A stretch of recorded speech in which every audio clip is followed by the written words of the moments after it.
આજનો video lecture જે છે એ યુપીએસસી સિવિલ સર્વિસની એક્ઝામમાં એક કોર સબ્જેક્ટ જે છે જિયોગ્રાફી એ અંગેનો વિડિયો લેક્ચર છે.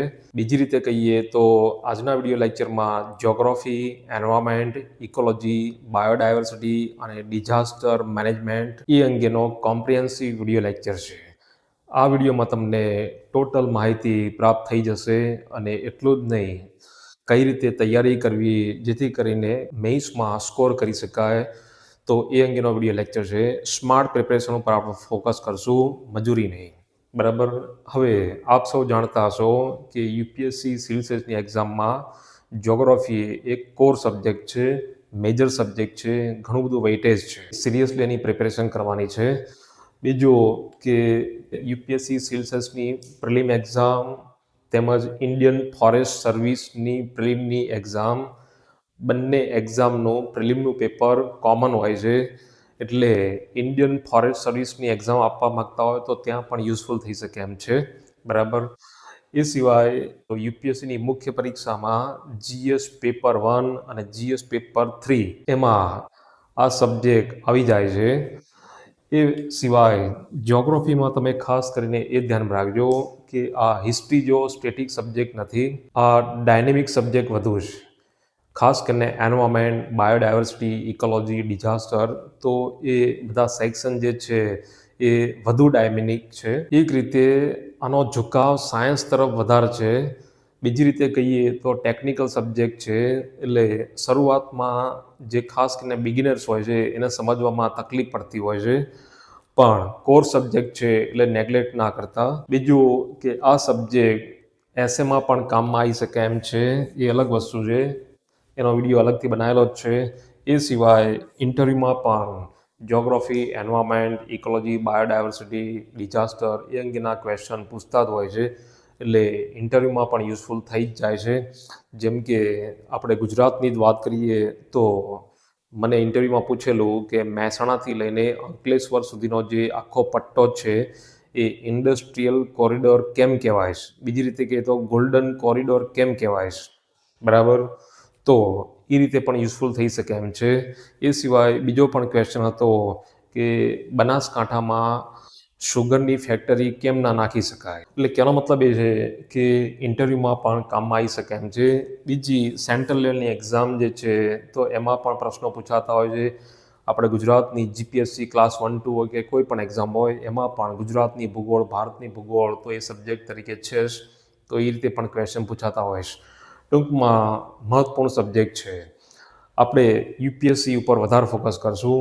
હવે યુપીએસસી સિવિલ સર્વિસની વાત કરીએ તો જિયોગ્રાફી સબ્જેક્ટ તો તમારે ધ્યાનમાં રાખવાનું છે કે માત્ર જિયોગ્રાફી નથી, જિયોગ્રાફી પછી એન્વાયરમેન્ટ, પછી ઇકોલોજી, પછી બાયોડાયવર્સિટી અને ડિઝાસ્ટર. બરાબર. તો આ બધા જે સેક્શન અહીંયા છે જ સિલેબસમાં. હવે સિલેબસની વાત કરીએ તો પ્રિલિમના સિલેબસમાં મુખ્યત્વે જિયોગ્રાફી એમાંય ફિઝિકલ જિયોગ્રાફી વધુ છે. હું ડિટેલમાં વાત નહીં કરતો કેમ કે અહીંયા વિડીયો ઘણો લાંબો થઈ જશે, પણ જિયોગ્રાફીની વાત કરીએ પ્રિલિમમાં તો ફિઝિકલ જિયોગ્રાફી ઉપર વધુ ફોકસ કરેલું છે. એ સિવાય એન્વાયરમેન્ટ છે, પછી બાયોડાયવર્સિટી છે, ક્લાઇમેટ ચેન્જ છે. તો કહેવાનો મતલબ એ છે, એ પ્રિપરેશનમાં હું કહીશ, પણ જે પણ સિલેબસ છે એ સિલેબસની અંદર જે પણ ટર્મ આપ્યા છે તો તમારે એના પર બરાબર ધ્યાન રાખવાનું છે, કેમ કે એમાંથી ક્વેશ્ચન આવતા જ હોય છે પ્રિલિમમાં તેમજ મેઇન્સમાં. જેમ કે ક્લાઇમેટ ચેન્જ છે, બાયોડાયવર્સિટી છે, તો સ્વાભાવિક છે કે ચોખ્ખું લખ્યું જ છે સિલેબસમાં યુપીએસસીએ, તો આમાંથી ક્વેશ્ચન આવવાના જ છે. બરાબર. મેઇન્સમાં થોડું અલગ કર્યું છે. મુખ્ય પરીક્ષા જીએસ પેપર 1 એમાં જિયોગ્રાફી અને એમાં ખાસ કરીને physical geography of India and world, અહીંયા પણ છે physical geography of India and world. પ્રિલિમમાં ફિઝિકલ, સોશિયલ અને ઇકોનોમિક જિયોગ્રાફી એ લઈ લીધું છે. એ બધું અહીંયા આવી જ જાય છે. પણ કહેવાનો મતલબ એ છે કે ખાસ કરીને પ્રિલિમમાં ફિઝિકલ જિયોગ્રાફી ઉપર વધારે ફોકસ કરજો. મેઇન્સમાં ફિઝિકલ તો ઇમ્પોર્ટન્ટ છે જ, એ સિવાય સોશિયલ જ્યોગ્રાફી એ સોશિયલ ઇસ્યુઝ ટોપિક સાથે થોડું કોરિલેટ થાય છે, અને ઇકોનોમિક જ્યોગ્રાફી એ થોડું ઇકોનોમિક સાથે, પોલિસી સાથે, ગવર્નન્સ સાથે કોરિલેટ થાય છે. એટલે બધું ઇન્ટરલિંકિંગ છે. પણ મુખ્ય પરીક્ષા GS પેપર 1 એમાં સિલેબસ તમે જોશો તો યુપીએસસી લખેલું જ છે કે ફિઝિકલ જ્યોગ્રાફી, તો એ તમારે ધ્યાનમાં રાખવાનું છે. જ્યોગ્રાફિકલ ફિનોમિનન્સ મતલબ કે સુનામી છે, અર્થક્વેક છે, ફ્લડ છે, એના રિલેટેડ ક્વેશ્ચન પૂછાતા હોય છે. એ સિવાય ફ્લોરા અને ફોના મતલબ કે બાયોડાયવર્સિટી, કોઈ પર્ટિક્યુલર એરિયા હોય એની જૈવ વિવિધતા, ગુજરાતીમાં જૈવ વિવિધતા કેવી છે, તો એના રિલેટેડ પણ ક્વેશ્ચન પૂછાતા હોય છે. જો કે પ્રિલિમમાં થોડું સ્ટેટિક વધારે છે, મેઇન્સમાં એ વધુ ડાયનેમિક છે, કરંટ બેઝડ છે અને એપ્લાઇડ છે. GS પેપર 3 એમાં જો સિલેબસની વાત કરીએ તો એન્વાયરમેન્ટ એની વાત કરી છે. બીજી રીતે કહીએ તો એટમોસ્ફિયર, ક્લાઇમેટોલોજી, તો એ બધું અહીંયા આવી જાય છે. એ સિવાય global warming, green house effect, પછી ક્લાઇમેટ ચેન્જ, એ પણ અહીંયા આવી જાય છે. એ સિવાય બાયોડાયવર્સિટી, તો એ પણ અહીંયા છે જ. અને એ સિવાય ડિઝાસ્ટરમાં બે રીતે હોય છે. એક તો નેચરલ ડિઝાસ્ટર પણ હોઈ શકે છે, જેમ કે સુનામી છે, ફ્લડ છે, અર્થક્વેક છે. મેડ ડિઝાસ્ટર પણ હોઈ શકે છે, જેમ કે ઝેરી ગેસનો ફેલાવો થયો કોઈ કંપનીના દ્વારા એક્સિડેન્ટલી, તો એ મેડ ડિઝાસ્ટર કહી શકાય. ડિઝાસ્ટર એ સિવાય ડિઝાસ્ટર મેનેજમેન્ટ, તો એ પણ અહીંયા GS પેપર 3માં છે. ટૂંકમાં પ્રિલિમમાં આ રીતે છે, મુખ્ય પરીક્ષામાં આ રીતે છે. હવે તૈયારી કેવી રીતે કરશો? તૈયારી કરવા માટે સૌથી ઇમ્પોર્ટન્ટ જે છે એ રિસોર્સિસ, અને એમાં પણ ઓથેન્ટિક રિસોર્સિસ. યુપીએસસીમાં કોઈ પણ સબ્જેક્ટ હોય, હંમેશા તમે એ ધ્યાન રાખજો કે યુપીએસસીની ડિમાન્ડ પ્રમાણે યુપીએસસીનો સિલેબસ કવર કરે ઓથેન્ટિક રિસોર્સિસ, એનો ઉપયોગ કરજો. બીજો મુદ્દો એ છે કે વધુમાં વધુ 2 રિસોર્સ એનો ઉપયોગ કરવાનો, એથી વધારે રિસોર્સિસનો ઉપયોગ ના કરશો, આ મારી સલાહ છે. હવે રિસોર્સિસની વાત કરીએ તો યુપીએસસીની એક્ઝામ, હવે એમાં કોઈ પણ સબ્જેક્ટ હોય તો એનસીઆરટી પહેલાં આવે છે. એનસીઆરટી બુક્સ જે છે એ યુપીએસસી સિવિલ સર્વિસ માટે, એની એક્ઝામ માટે મસ્ટ છે. જ્યોગ્રાફી, એન્વાયરમેન્ટ, ઇકોલોજી, બાયોડાયવર્સિટી કે ડિઝાસ્ટર મેનેજમેન્ટ કે ડિઝાસ્ટર, એના માટે તમારો બેઝ બનાવશે, કોન્સેપ્ટ ક્લિયર કરશે, ફંડામેન્ટલ બહુ મજબૂત કરશે. તો એ જે બુક્સ છે એ એનસીઆરટી બુક્સ છે, અને એમાં સ્ટાન્ડર્ડ 6થી લઈને 12 સ્ટાન્ડર્ડ સુધીની બુક્સ લઈ શકાય. જો તમારી પાસે ટાઈમ હોય તો 6 સ્ટાન્ડર્ડથી લઈને 10th સ્ટાન્ડર્ડ સુધીની જ્યોગ્રાફીની જે બુક છે, એનસીઆરટી બુક્સ, એને વ્યવસ્થિત વાંચી લેજો, સમજી લેજો, અને એક શોર્ટ નોટ બનાવી દેજો. જો ટાઈમ ના હોય તો 11th અને 12thની જ્યોગ્રાફીની 4 એનસીઆરટી છે, એ બહુ ઉપયોગી છે. એ સિવાય બાયોલોજીની એનસીઆરટી જે છે 12th સ્ટાન્ડર્ડની, એના લાસ્ટ 4 ચેપ્ટર એ બાયોડાયવર્સિટી માટે ઇમ્પોર્ટન્ટ છે, તો એ પણ રિફર કરી શકાય, એમાંથી પણ પ્રિપેર કરી શકાય, નોટ મેકિંગ કરી શકાય એમ છે. એટલે એનસીઆરટી, કેમ કે આ ટેકનિકલ સબ્જેક્ટ છે, મોટા ભાગનાને જ્યોગ્રાફીમાં તકલીફ પડતી હોય છે, એટલે સ્વાભાવિક છે કે બેઝિક પહેલાં પ્રિપેર કરવાનો છે, કોન્સેપ્ટ ક્લિયર કરવાના છે, અને એ ક્યાંથી થશે? એ એનસીઆરટી બુક્સમાંથી. એટલે ખાસ કરીને 11th અને 12thની જ્યોગ્રાફી અને બાયોલોજીની જે એનસીઆરટી છે એ મસ્ટ છે. એ તમારે પ્રિપેર કરવાની છે. એ તમારો બેઝ બનાવશે, તમારો કોન્સેપ્ટ ક્લિયર કરશે. એ પછી એડવાન્સ લેવલની બુક્સ ઉપર તમે આવી શકો, અને એમાં ઘણી બધી બુક્સ માર્કેટમાં અવેલેબલ છે. પણ યુપીએસસીનો સિલેબસ જ્યોગ્રાફી, એન્વાયરમેન્ટ અને બીજા સેક્શન જે છે એનો સિલેબસ કવર કરતી હોય, અને લેટેસ્ટ ડેટા ફેક્ટ હોય એવી બુક તમે પસંદ કરજો. ઘણી બધી બુક્સ છે, એ મારી વેબસાઇટ જે છે shashwat.iasacademy.com, તો એના પરથી તમને લિસ્ટ મળી રહેશે. અહીંયા હું બધું કહીશ તો વિડીયો ઘણો લાંબો થઈ જશે. એટલે પહેલાં એનસીઆરટી પછી એડવાન્સ લેવલની બુક્સ એમાં તમે ખાસ કરીને એ ધ્યાન રાખજો કે ફિઝિકલ હ્યુમન જ્યોગ્રાફી માટે એ અલગ બુક રાખજો અને એન્વાયરમેન્ટ એના માટે એક અલગ બુક રાખજો અને ડિઝાસ્ટર મેનેજમેન્ટ માટે અલગ બુક હોય તો સારું છે. બાકી એન્વાયરમેન્ટ ઇકોલોજી અને ડિઝાસ્ટર મેનેજમેન્ટ માટે એક સિંગલ બુક અને જ્યોગ્રાફી માટે એક સિંગલ બુક અને પછી એનસીઆરટી. એ સિવાય આ મારી સલાહ છે, અધર સોર્સિસનો ઉપયોગ કરો તો બહુ સારું રહેશે.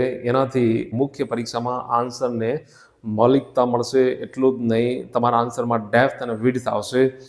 એ જે સોર્સિસ છે એ ગવર્મેન્ટ સોર્સિસ એનો ઉપયોગ કરો તો સારું છે.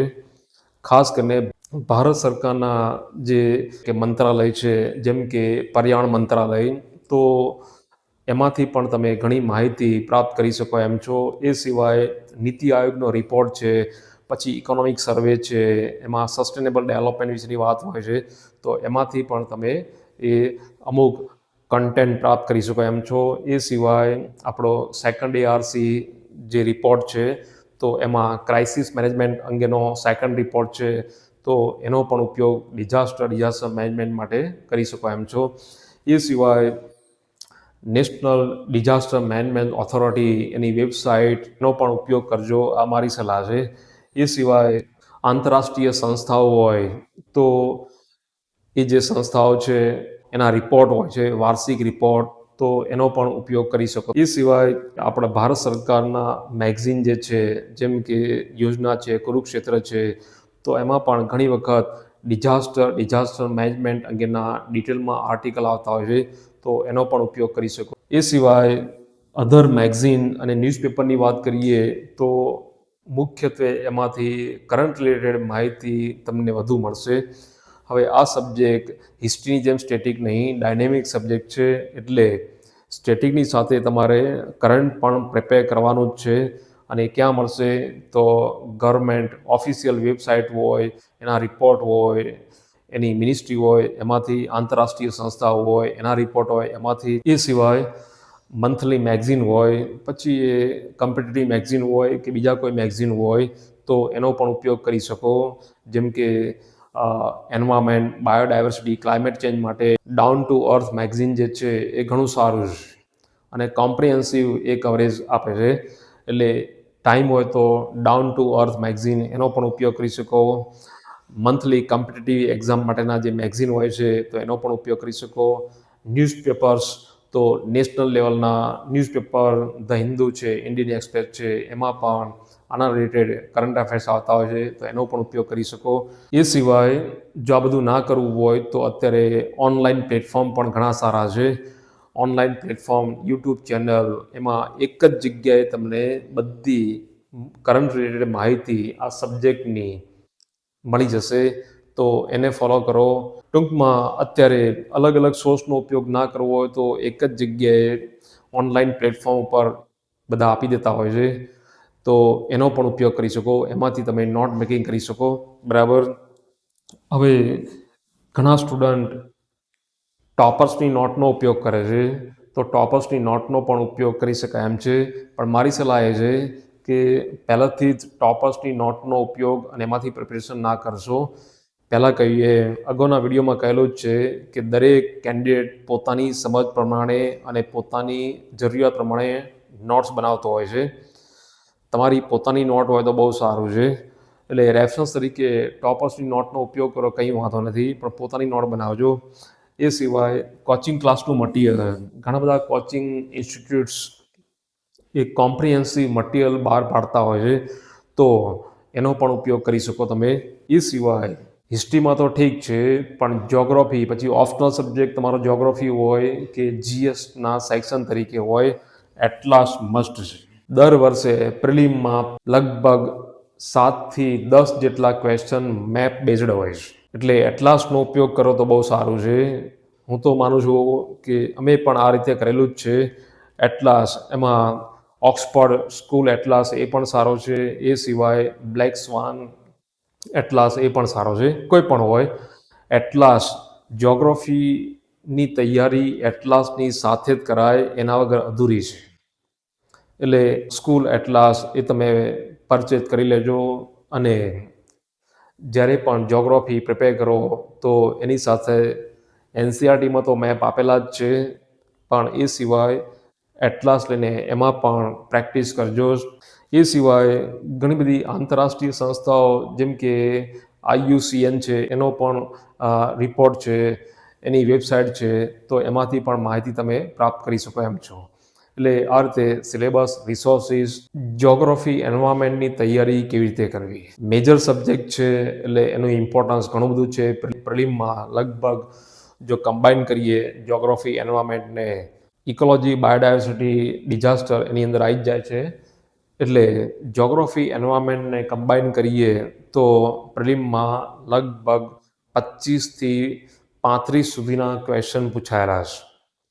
એ સિવાય GS પેપર 1ની વાત કરીએ, મુખ્ય પરીક્ષા, તો એમાં લગભગ 75થી લઈને 100 જેટલા માર્ક્સના ક્વેશ્ચન પૂછાયેલા છે. પેપર 3ની વાત કરીએ, મેઇનલી એમાં એન્વાયરમેન્ટ, બાયોડાયવર્સિટી, ડિઝાસ્ટર એને લગતું પેપર છે, પણ એમાંય લગભગ 40થી લઈને 60 સુધીના માર્ક્સનું વેઇટેજ છે. એટલે તમારે સ્માર્ટ પ્રિપરેશન કરવાની છે. હવે એ માટે સૌથી પહેલાં જે છે એ યુપીએસસીનું નેચર તો આપ સૌ જાણતા હશો. નેશનલ લેવલની એક્ઝામ છે, ભવિષ્યના સિવિલ સર્વન્ટ પસંદ કરવા છે એની એક્ઝામ છે. ટૂંકમાં યુપીએસસીનું નેચર પહેલાં પકડો. એ પછી સિલેબસ શું છે એ તમારા મગજમાં હોવો જ જોઈએ. સિલેબસના એ સબ ટોપિક એ વિશે તમને માહિતી હોવી જોઈએ.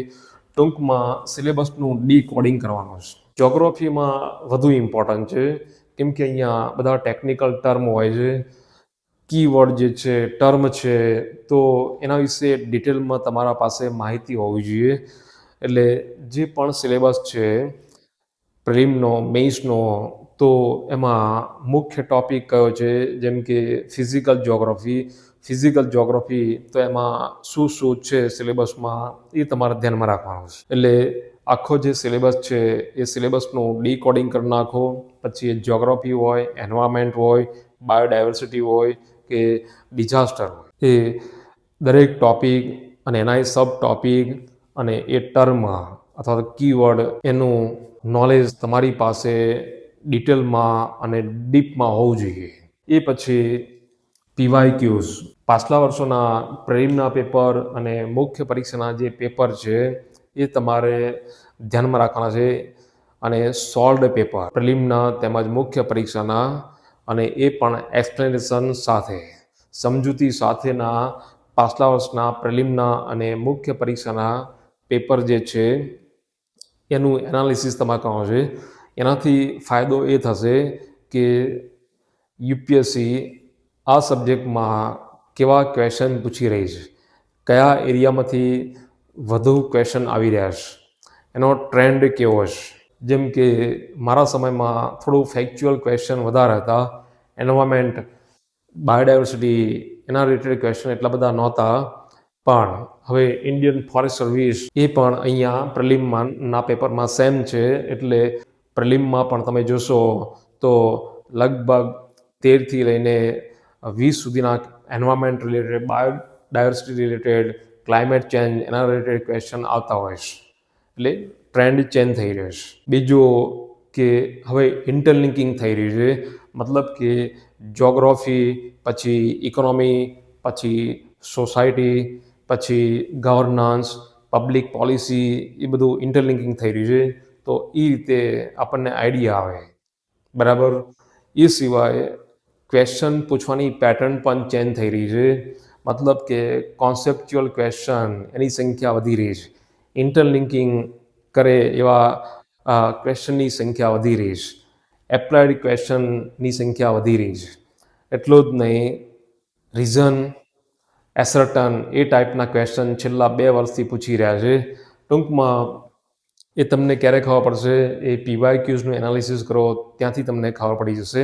બીજું કે જો એનાલિસિસ કરીએ તો એક વસ્તુ એ જોવા મળે છે કે જ્યોગ્રાફી હોય, એન્વાયરમેન્ટ હોય કે બાયોડાયવર્સિટી કે પછી ડિઝાસ્ટર હોય, તો ઇન્ડિયાને તમે સેન્ટરમાં રાખજો. ઇન્ડિયન કોન્ટેક્સ્ટમાં ક્વેશ્ચન વધુ પૂછાઈ રહેશે કે ગ્લોબલ વોર્મિંગ તો ઇન્ડિયન મોન્સૂન ઉપર કઈ રીતે ઇમ્પેક્ટ થાય છે.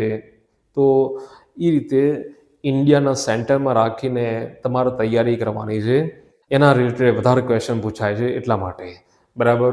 બીજું કે પહેલાં કહીએ કે આ થોડું કોમ્બિનેશન ધ્યાનમાં રાખજો, સ્ટેટિક પ્લસ કરંટ. હિસ્ટ્રી તો સ્ટેટિક છે એટલે એમાં બહુ કરંટની પ્રિપેરેશન નથી હોતી, પરંતુ જ્યોગ્રાફી એ ડાયનેમિક સબ્જેક્ટ છે.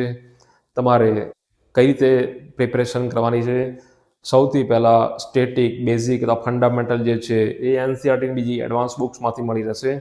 પહેલાં સ્ટેટિક પ્રિપેર કરવાનું છે. સ્ટેટિક પ્રિપેર થઈ ગયા પછી તમારે એ સ્ટેટિક જે છે, બેઝિક જે છે, તો એને કરંટ સાથે ઇન્ટિગ્રેશન કરવાનું છે. પાછલા જે વર્ષે પ્રિલિમ આપવાની હોય એના એક વર્ષ અગાઉનું જ્યોગ્રાફી, એન્વાયરમેન્ટ કે બાયોડાયવર્સિટી રિલેટેડ જે કરંટ અફેર્સ છે, જે પણ જ્યોગ્રાફિકલ ઘટનાઓ બની હોય, તો તમારે એ કરંટને બેઝિક સાથે, સ્ટેટિક સાથે રિલેટ કરવાનું છે. આ રીતે પ્રિપેરેશન કરવાનું છે, ઇન્ટિગ્રેશન કરવાનું છે. એ સિવાય ખાસ કરીને મુખ્ય પરીક્ષામાં આ હું તમને કહી દઉં, આન્સર રાઇટિંગમાં મુખ્ય પરીક્ષામાં આ તો છે જ કે સ્ટેટિકને કરંટ સાથે રિલેટ કરીને મુખ્ય પરીક્ષામાં આન્સર લખવાના છે. એની સાથે સાથે તમારે કોઈ રિપોર્ટ હોય, ખાસ કરીને ભારત સરકારી રિપોર્ટ ઉપર તમે વધારે ધ્યાનમાં રાખજો. એ તો ઓથેન્ટિક માનજો. તો સરકારી રિપોર્ટ હોય એને પણ કોટ કરજો. એ સિવાય લેટેસ્ટમાં કંઈ પણ ઇન્ફોર્મેશન હોય તો એ તમારે અહીંયા ધ્યાનમાં રાખવાની છે અને લખવાની છે. બરાબર. એટલે કહેવાનો મતલબ એ છે કે આ રીતે સ્ટેટિક પહેલાં પ્રિપેર કરવાનું છે, અને પછી કરંટ તમારે પ્રિપેર કરવાનું છે, અને પછી ઇન્ટિગ્રેશન કરવાનું છે. બીજું કે મેપની પ્રેક્ટિસ કરવાની છે. મતલબ કે કંઈ પણ જ્યોગ્રાફિકલ ફિનોમિનન થયું હોય, જેમ કે લેન્ડ સ્લાઇડિંગની ઘટનાઓ, ભૂસ્ખલનની ઘટનાઓ આપણા ભારતમાં થઈ રહી છે. થોડા ટાઈમ પહેલાં ઉત્તરાખંડ, હિમાચલ પ્રદેશમાં પણ થયું હતું. બરાબર. સુનામી, સાયક્લોન, ટોર્નેડો, હરિકેન આ બધું આવતું જ હોય છે. બરાબર. અલનીનો, લાલીનો, તો એ બધી ઘટનાઓ બનતી જ હોય છે. તો તમારે એ મેપિંગ કરવાનું છે. એ સિવાય રિવર સિસ્ટમ છે, ઉત્તર ભારતની નદી પ્રણાલી, દક્ષિણ ભારતની નદી પ્રણાલી, તો તમે મેપ લઈને એમાં એ લોકેટ કરી શકો. એ સિવાય નેશનલ પાર્ક છે, સેન્ચ્યુરી છે, ઝૂઝ છે, તો એ રીતે તમે એ મેપમાં લોકેટ કરી શકો.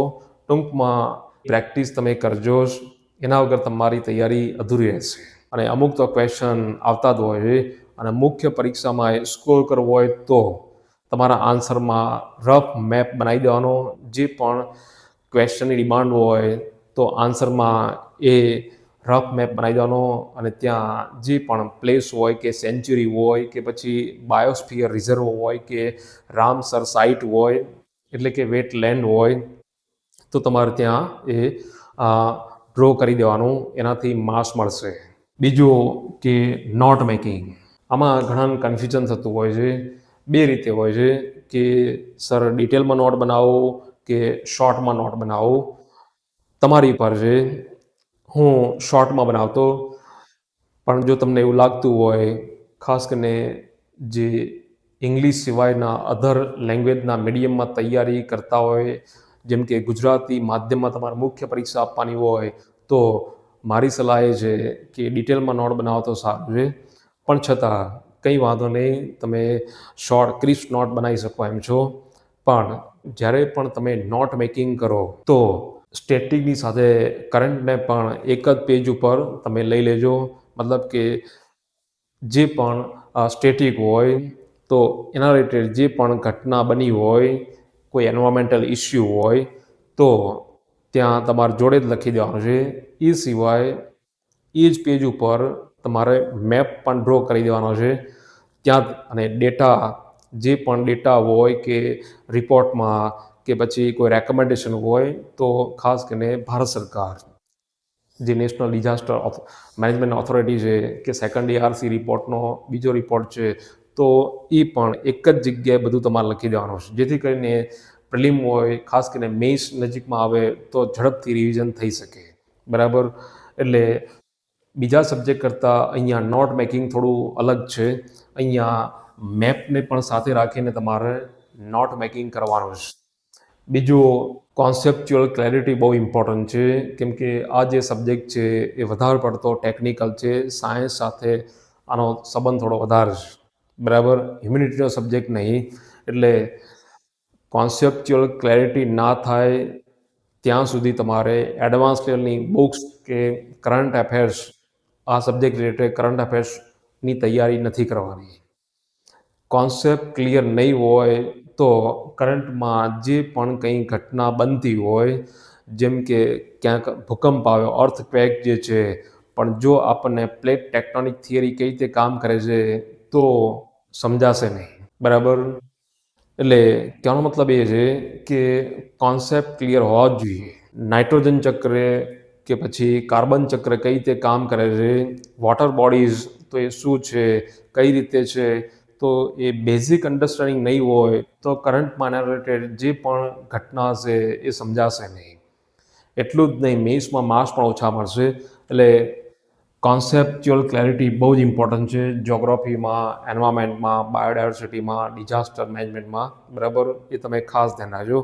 બીજું કે મિનિમમ 3 વખત રિવિઝન કરવાનું છે. એ આખી યુપીએસસીમાં દરેક સબ્જેક્ટને લાગુ પડે છે. ઓપ્શનલ હોય કે જીએસના સેક્શન તરીકે હોય, 3 વખત રિવિઝન થશે ત્યારે જ તમારા આન્સરમાં મુખ્ય પરીક્ષામાં ડેપ્થ પ્લસ વિડ્થ આવશે અને પ્રિલિમમાં તમે સાચો ઓપ્શન ટીક કરી શકશો, બરાબર.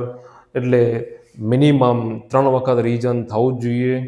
અને બીજું કે પ્રેક્ટિસ વગર તમારી તૈયારી અધૂરી રહેશે. મતલબ કે પહેલાં તમે એનસીઆરટીની જે જ્યોગ્રાફીની બુક્સ છે એમાં દરેક ચેપ્ટરની પાછળ ઓબ્જેક્ટિવ ક્વેશ્ચન અને ડિસ્ક્રિપ્ટિવ ક્વેશ્ચન બંને આપેલા છે, તો એની પણ પ્રેક્ટિસ કરી શકો. એ સિવાય પીવાયક્યુની પ્રેક્ટિસ, પછી પ્રિલિમના ક્વેશ્ચન પેપર હોય કે મુખ્ય પરીક્ષાના ક્વેશ્ચન પેપર હોય, એમાં જ્યોગ્રાફી, એન્વાયરમેન્ટ, બાયોડાયવર્સિટી, ડિઝાસ્ટર એ અંગેના જે પણ પ્રશ્નો છે પ્રિલિમમાં અને મુખ્ય પરીક્ષામાં એને સોલ્વ કરો. એટલે તમને આઈડિયા મળશે કે આપણી તૈયારી કેવી છે, લેવલ કેવું છે અને કયા એરિયામાં વીકનેસ છે, કયા એરિયામાં સ્ટ્રેન્થ છે. એટલે પ્રેક્ટિસ બહુ ઇમ્પોર્ટન્ટ છે, એનાથી કોન્ફિડન્સ આવશે.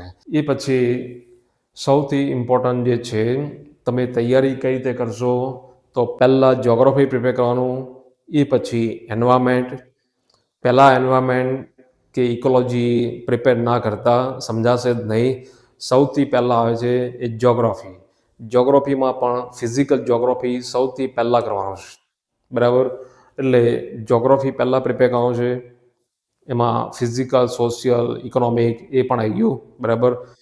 ખાસ કરીને ફિઝિકલ જ્યોગ્રાફી પહેલાં પ્રિપેર કરજો. એ પછી એન્વાયરમેન્ટ પ્રિપેર કરવાનું છે.